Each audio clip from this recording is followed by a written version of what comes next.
ko nakahanap ako ng flow ngayong araw. Sakit din ang katawan ko, kaya need ko naman pahinga.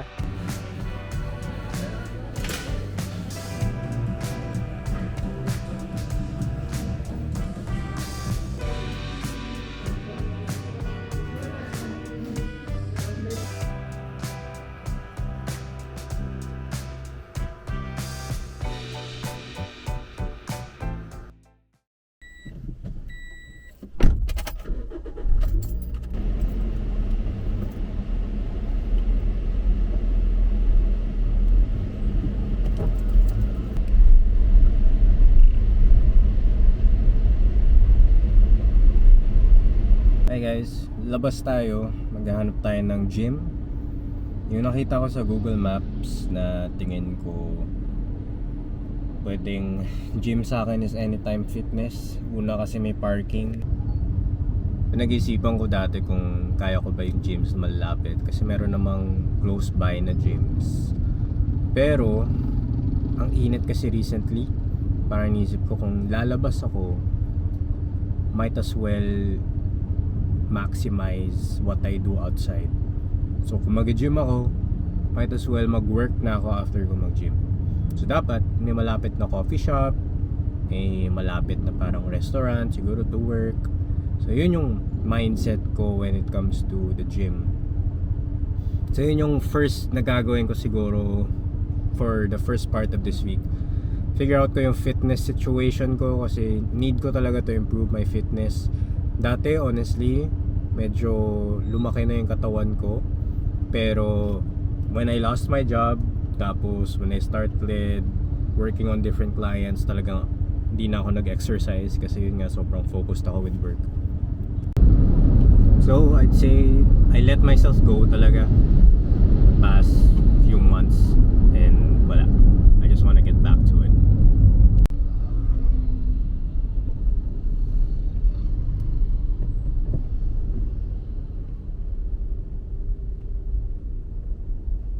Ay, dito na tayo sa Ever. Tagal lang biyahe, honestly, nakakalungkot. Malis ako 5:18, dumating ako 5:40. So 22 minutes. Okay na. Pero traffic kasi talaga dito sa area ko. Anyway, bakit ba kasi Ever ang pinili ko? Una, kailangan ng parking kasi ang init ngayon, ayokong maglakad. Tsaka, yun nga, yung sinasabi ko kanina, gusto ko, if lalabas pa na ako ng bahay, gusto ko all-in-one na. Mag-work din ako kasi effective din if I work outside. Tapos, exercise na rin. Tapos, yeah, lahat na pwede kong gawin. Yung nakita akong coffee shop na malapit sa amin, sobrang sikip ng daan. So, parang better na maglakad. Pero, ang problema, ang init naman. Tapos, kung alam niyo yung laptop ko, gaming laptop siya, ang bigat ng power brick. So, ano to, parang ang hassle niya dalhin. Minsan, gusto kong doon nag-edit instead na dito sa MacBook na mas maliit. Kasi mas malakas nga siya. So, yun. Tingnan natin kung okay yung price ng Anytime Fitness. Alam ko mahal siya. Alam ko isa siya sa pinakamahal. Hindi mo pinakamahal, pero pricey na gym. Pero baka benefit din na 24 hours. Tingnan natin kasi yung bagong work schedule ko dun sa creative director role, 9 PM to 12 AM ata or 1 AM. So naisip ko, okay, baka mamaya at night before work pwede ako mag-gym. So ayokong may closing time sana yung gym. Pero honestly di ko alam kailan ko i-schedule yung exercise in my day. Kasi yun nga, ang chaotic ng araw ko. Tapos in the morning, wala pa akong energy gumalaw. So, feel ko best siya in the morning, honestly. Hi, sino sa inyo nag-exercise? Okay ba? Worth it ba? Kasi I'm doubting kung worth it ba. Kasi may gastos, pero kasi helpful din na mag-gym. Helpful din na merong parang pressure or outside pressure na mag-gym ka compared pag sa bahay ka lang. Baka worth it naman mag-gym kasi mas mape-pressure kang mag-show up kasi una binabayaran mo yung gym. pinipili kong unahin ng fitness sa work-life balance goal ko. Kasi it helps with dopamine din. It helps with improving your energy. So, halimbawa sa akin, in the morning, usually, wala akong energy. Diba? Usually, very tired ako.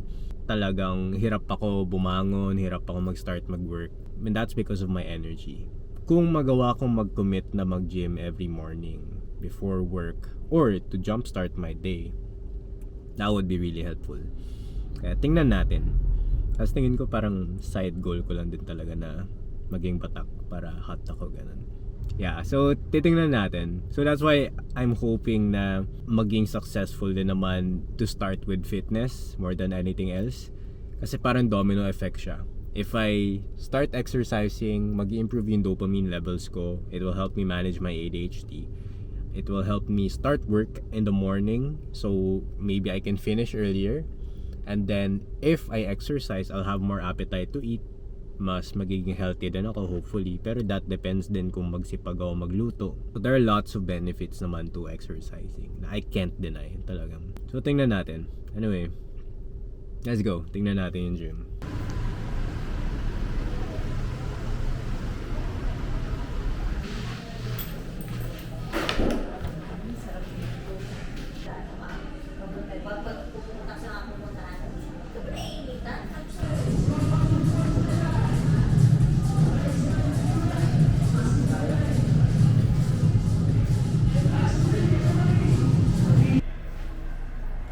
CR check.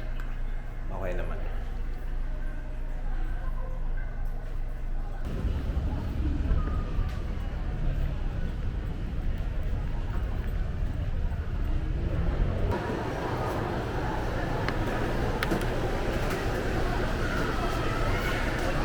Tama.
Hi!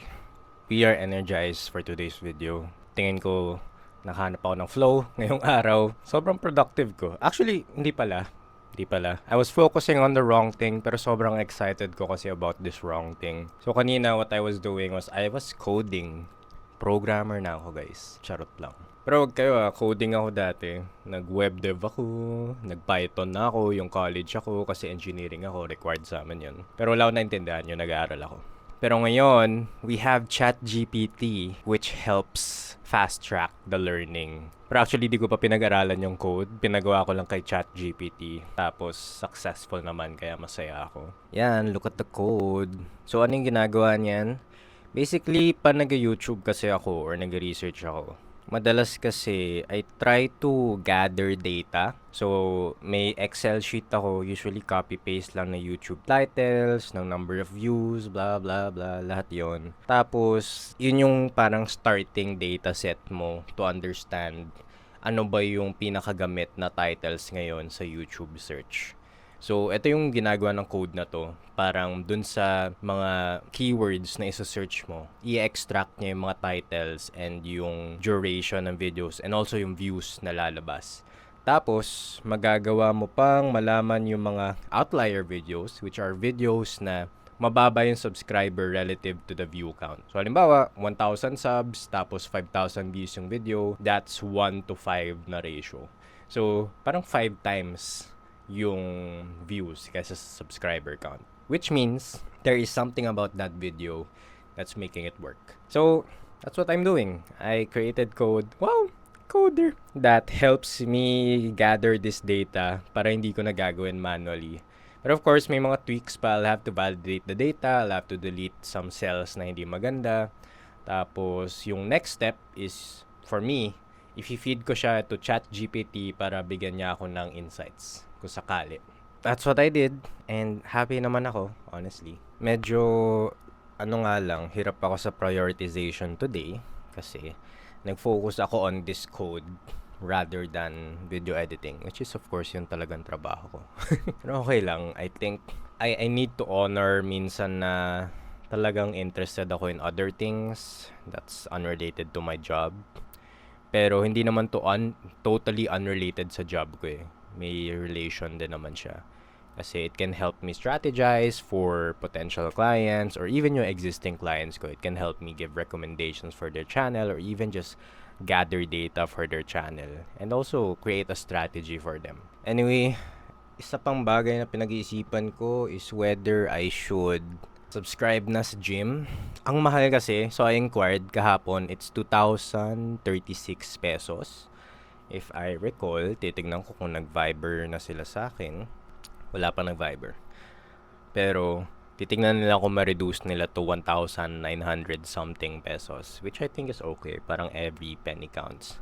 The thing with Anytime Fitness kasi is yun nga, mahal siya. Pero at the same time, maganda yung facilities. May aircon, may CR, tapos nasa mall. So, if ever gusto ko mag-work outside, pwede ako mag-work doon. Kahapon nag-try ako mag-work sa Zeus Coffee. Pero yung problema ko yun nga lang, sobrang lamig. Ang lamig masyado doon. So, nakastay lang ako for 1.5 hours. Hindi ako nagstay masyado matagal. Pero okay lang naman. May call lang ako in a bit. In a few minutes actually. It's just a strategy call with someone who's gonna offer to grow my channel, I think. Ito yung ginagawa ko recently. I've been setting calls with other YouTube strategists para one, if mura yung service nila, sige, I'll take it. Tapos two, if masyadong mahal, at least nalalaman ko how they do their strategy calls. Kasi yung strategy for getting clients is gusto mong they land a call with you. They land a call. Gusto mong they book a call with you para dun mo sila makikilala, intindihan mo yung needs nila. Tapos, that's how you will craft yung sales pitch mo na, halimbawa, nalaman mo yung mga problema ng taong yon. Sasabihin mo, okay, so itong problem mo, we solve it by doing this. And then your problem 2, we solve it by doing this. So, parang napapakita mo na your service will help them with their specific problem. Tapos, the psychology behind it is the person feels seen when you do that strategy. Kaya helpful din sa akin to learn how they do their sales. Kasi if ever I'm gonna start my own thing, my own YouTube strategy channel, malalaman ko rin yung strategy nila. So that's what I'm preparing for and I'm excited for it. Hopefully naman I can gain something from this, kahit ano man yan. So at the end of your script, you need to direct viewers to another one of your videos, as this keeps them on YouTube for longer, meaning the algorithm is more likely to use your channel.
didn't vlog na yesterday, pero kahapon, first time ko sa gym ulit. So, first day ko na bumalik sa gym. I got a huge discount, 1,986 pesos per month.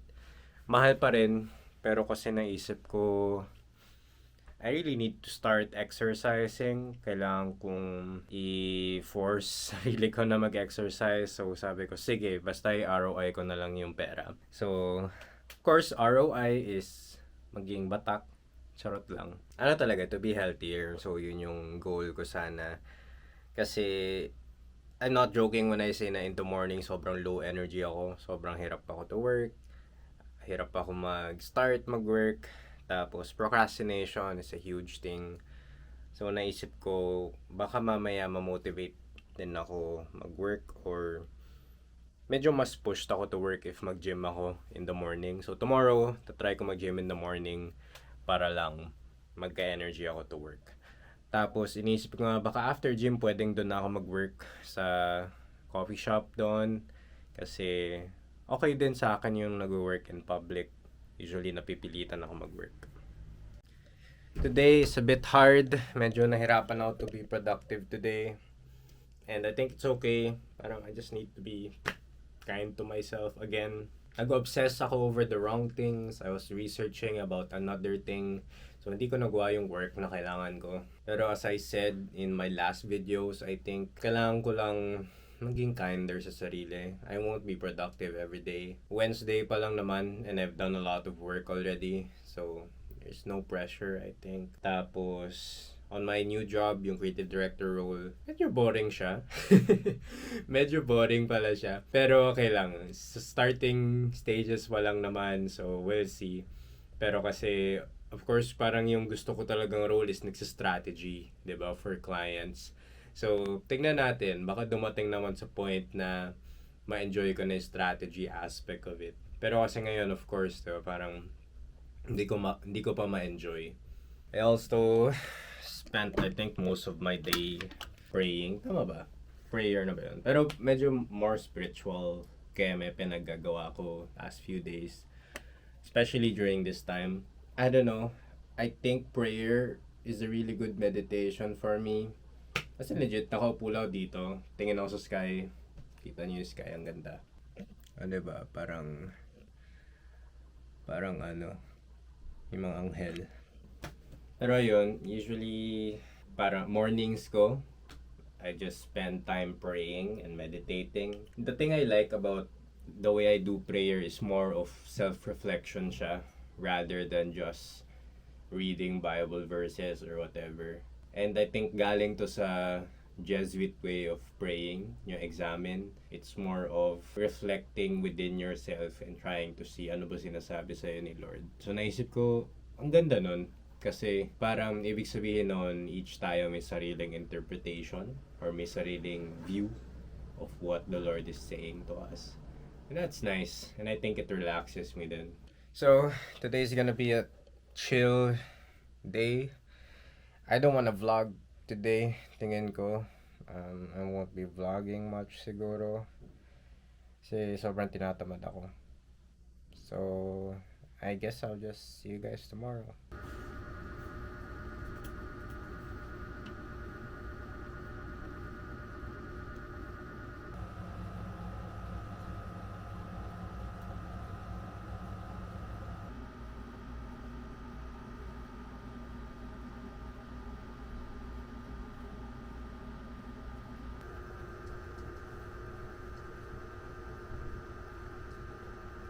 Hello.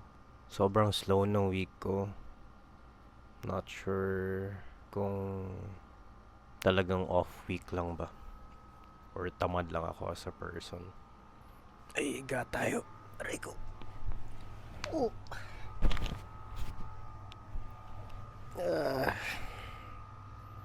May bangs ako. Sakit din ang katawan ko. Kaya need ko rin magpahinga. Yung gym ko, it was legs tsaka chest. Kaya ang sakit ngayon. Di ko masyado ma-lift yung arms ko ng todo. Parang medyo tight pa yung muscle. Tomorrow, I think yung tatry kong gawin, if kaya, is to go to the gym again kasi it will help with the muscle pain if I keep doing the exercise. And then second, hopefully it will help me be productive then. It will help me start my day earlier. Kasi that usually happens if you go to the gym or if you exercise. Mas marami kang energy. So, di ko siya nagawa today. Dapat mag-gym ako. Pero, hindi ako makabangon. Talagang late ako nagising. Mga 12 p.m. na ako bumangon ngayong araw. Kaya, halos ngayong gabi ko lang rin kinakram lahat ng work ko. Yun lang. I think, may B. Kailangan ko ata patayin yan. Teka lang. Ang tamad ko. Well, in fairness, 12 a.m. naman na kasi. So, talagang tatama rin ako at this time. Hindi ko naman kayang magasing ng hanggang 12 a.m. every day. Medyo pinag-iisipan ko kung tama ba yung ginawa kong kumuha pa ng isa pang role as a creative director. Kasi medyo iba yung role. It's more of managing and also may video editing aspect din kasi ako yung magsisend ng videos sa editor. So, ako rin magka-cut ng clips. Tapos, send ko sa editor para siya mag-finalize ng edit. Yung mahirap lang is, it's still video editing, essentially. May dagdag lang na responsibilities, like managing someone. Pero okay lang. First week pa lang. So, I think it's too early for me to say na I don't like the role. I think yung challenge lang din is creative director role siya for an agency. So, I'm handling all the clients in terms of production. Hindi siya yung parang one YouTube channel lang na ako yung nag-handle ng production of that YouTube channel. Ito, handling multiple. Kaya tingin ko challenging siya. Kasi, parang kung nagsistrategy ako, multiple channels din is ginagawan ko ng strategy. Which is fine. I think it helps with my experience. Pero, pay-wise, I'm paid equivalent to just one. So, tingin ko doon ako lugi. Pero, wala. I need the role. I need yung position. I think yun lang din yung malungkot in a way. Parang, I'm just using the role for the name. Yung name na director. I just need that name para makapag-apply ako for better creative director roles or better YouTube roles. Tapos, I also just need the portfolio. I need yung channels that are doing well. If yung clients are doing well, parang let's say 50,000 subscribers, ganun. I need proof na I manage and I help them grow. So, yun lang din. Parang strategy na lang, I guess, na in the long run, okay din yung role para makakuha ko ng better opportunities in the future. Parang ang user ko, pero wala eh. Parang kailangan ko din talaga gawin yun. Mabait naman yung boss, honestly. He's really nice, he's very chill, tapos part-time pa lang naman ako. Pero, yun nga, in the long run, ang gusto ko talaga is parang YouTube strategy-ish. Tapos, I don't know. Yeah, tingin ko it's too early for me to decide whether I want to stay here long term. But it's also too early for me to decide if I want to leave. This could also be my ADHD getting overwhelmed. Kasi yun nga, bilis ako ma-overwhelm. Tingin ko lalo na since night shift. Oh no, hindi naman night shift na todo. Pero 9 p.m. to 12 p.m. ako na ipag-usap with my boss. Yung new boss. Kaya siguro parang overwhelming lang sa akin kasi gabi. So, I think medyo learning sa akin to na anything that involves night shift, kahit let's say 3 hours lang yan per day, na 9 to 12 a.m., parang hindi yata healthy sa akin.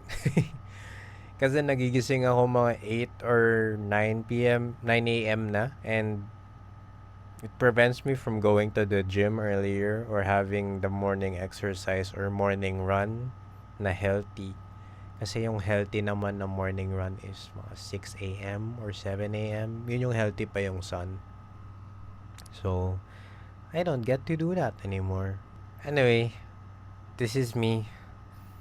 I'm just learning how to navigate yung job situation ko, whether I wanna do creative director pa rin in the future. I'll figure it out. I think I always do naman. It just so happens na nakakapagod lang din talaga to manage multiple jobs. Ang hope ko is one day, one job na lang talaga. Tapos, maganda yung sweldo. Pero, that's not gonna be today. And that's okay. I am sure na I am in a stage of burnout. Hindi ko na i-deny. Talagang, this is burnout already. I'm sure of it. I'm sure na itong feeling na wala akong gana mag-work, gusto ko lang humiga, gusto ko lang matulog, this is burnout, I'm sure of it. How do I manage it? Not too sure yet. Kasi this week, kailangan ko mag-power through with work. Kakabalik lang ng 2 client ko from like moving houses. So, yeah, talagang kailangan ko mag-effort this week. Tapos, siguro things will settle next week. Kailangan ko lang talaga to have deep work sessions wherein talagang 100% or not 100%, that's so unhealthy. Na siguro 70 to 80% productive ako. As I get all the job done in a short amount of time. Tapos rest na. I need extra time for rest. May mga nag-comment sa past videos ko, sabi, maghanap ka ng hobby, maghanap ka ng ibang gagawin, and thank you sa mga nag-comment nun. Kailangan ko talaga. That's why nag-enroll ako sa gym. Pero hindi naman siya hobby.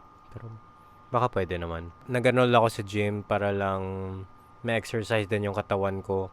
And may separate space ako for exercise. Kasi if I do it at home, ang hirap. Kasi shy ako at home. Hindi nga alam ng family ko nung nag-vlog ako. Pero shy ako at home. I can't document here as well. Tapos, ayoko rin nag-exercise sa labas. Kasi yun yung parang yoga place ng mom ko. So, ayun. Kaya okay din na may gym na ako para doon ako nag-exercise. Tapos, yung gym pa nasa mall. So, if gusto kong mag-work outside, pwede rin. And super helpful sa akin na nag-work outside. Kasi, when I see other people working, parang napapressure na rin na mag-work.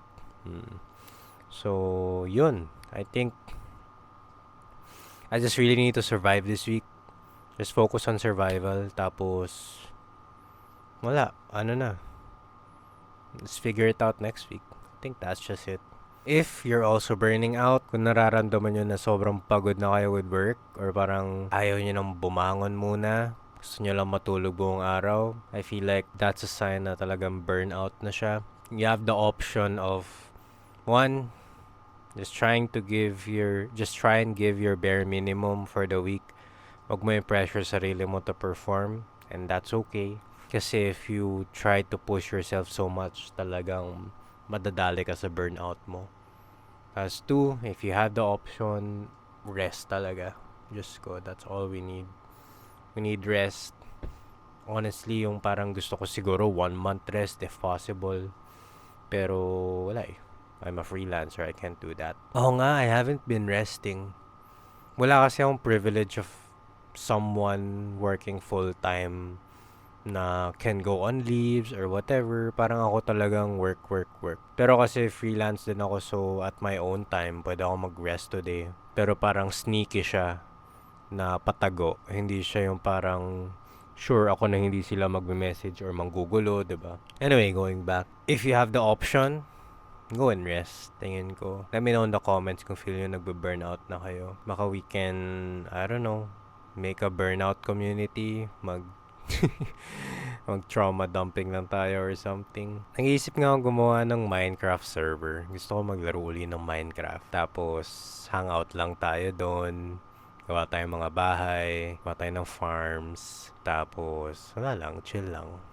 Or a Discord community, pwede rin. Baka gusto nyo gumawa ng Discord, sabihan nyo kung gusto nyo. Pero, let's be kind. Huwag naman tayo maging weird.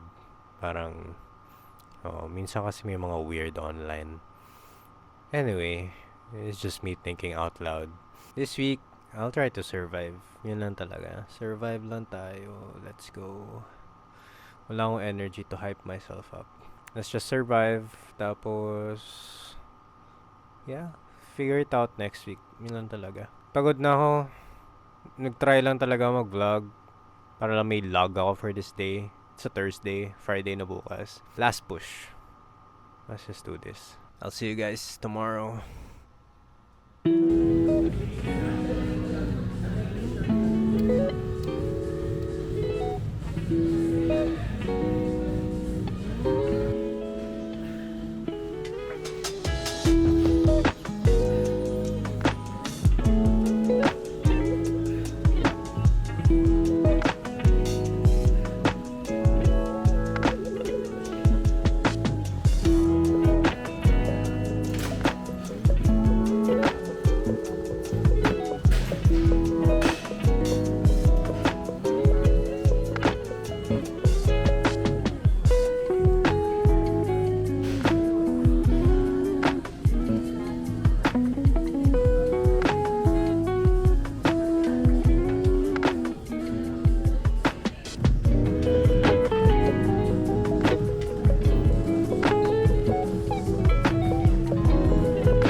Hey, liwanag.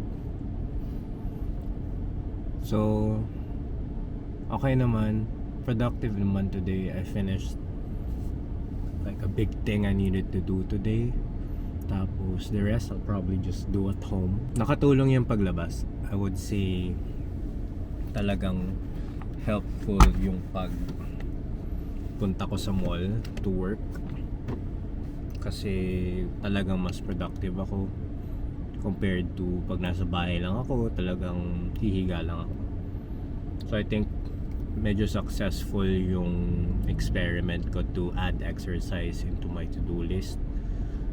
Yung problem ko lang is late ako nagigising kasi yung isang job ko, yung creative director role, gabi. So mas late ako nagigising, around 9 na ako nagigising, tapos usually 12 ako babangon. So kailangan kong maayos sana yung sleep schedule ko. Hopefully pag medyo mag-settle in na ako sa role, willing naman siya na wag na kami mag-overlap ng hours or wag na ako mag-stay until 12 AM. So I think that's good. So anyway, week is okay. Joke lang, week is bad. Slow talaga yung week ko. I think I just need to be kind to myself and tell myself na that's just really part of life. That's really part of, I don't know, some weeks are just gonna be bad. Pero at least now we know na talagang I just need to work outside, be productive.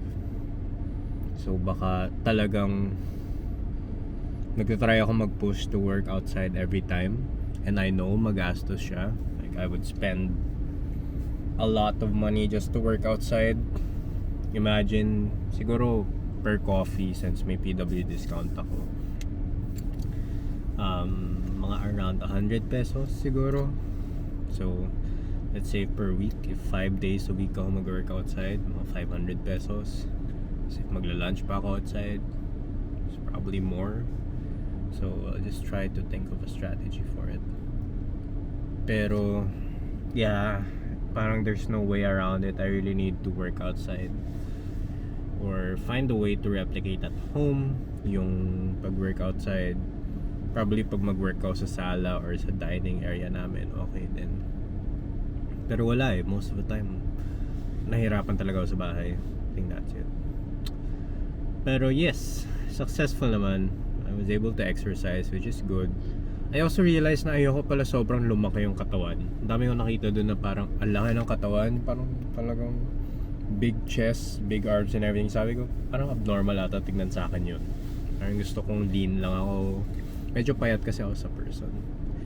Sabi ko, parang ayoko naman sobrang lumaki. So, I won't push for that na siguro. So, yeah, I'll keep doing the exercise and I'll update you guys how it goes and if sobrang maging life-changing ba siya. Anyway, this has been a long video. Sorry, I just tried testing filming the whole week. Hope naman hindi siya naging boring. Pero if it is boring, let me know. Part of my job is knowing what's boring and what's not. Pero yeah, let me know in the comments if you like this video or if you, I don't know, like it shorter or if you are okay with yung longer videos na I do or if generally you're okay with me documenting a lot of my life and putting it here in a raw format na wala masyadong etchos or editing. Anyway, thank you guys for watching. Thank you for staying with me on my journey. I'm thinking of documenting more of my life, but at the same time I don't know what to document. I'm thinking of putting out some reflection videos out there where it's not really documenting my life but more of documenting my thoughts. So let me know if you like those, or probably I'll just experiment us. Let me know in the comments of those videos if you like that kind of format. So ayun, thank you guys for watching. I'll see you guys on the next one. Peace.